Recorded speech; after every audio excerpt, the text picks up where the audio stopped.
ما خلقكم ولا بعثكم الا كنفس واحدة ان اللہ سمیع بصیر۔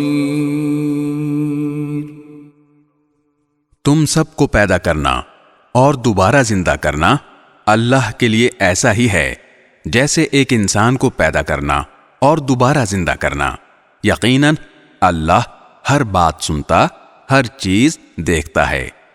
أَلَمْ تَرَ أَنَّ اللَّهَ يُولِجُ اللَّيْلَ فِي النَّهَارِ وَيُولِجُ النَّهَارَ فِي اللَّيْلِ وَسَخَّرَ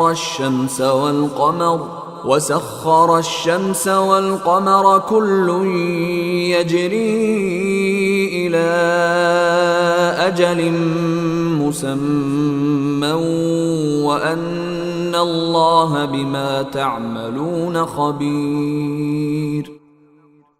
کیا تم نے نہیں دیکھا کہ اللہ رات کو دن میں داخل کر دیتا ہے اور دن کو رات میں داخل کر دیتا ہے، اور اس نے سورج اور چاند کو کام میں لگا رکھا ہے کہ ہر ایک کسی متعین میعاد تک رواں دواں ہے، اور کیا تمہیں یہ معلوم نہیں کہ اللہ پوری طرح باخبر ہے کہ تم کیا کرتے ہو؟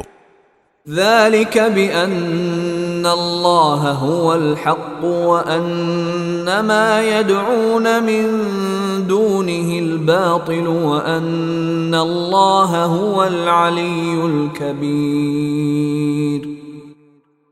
یہ سب کچھ اس لیے ہے کہ اللہ ہی کا وجود سچا ہے، اور اس کے سوا جن معبودوں کو یہ مشرک پکارتے ہیں وہ بے بنیاد ہیں، اور اللہ ہی وہ ہے جس کی شان بہت اونچی ہے، جس کی ذات بہت بڑی ہے۔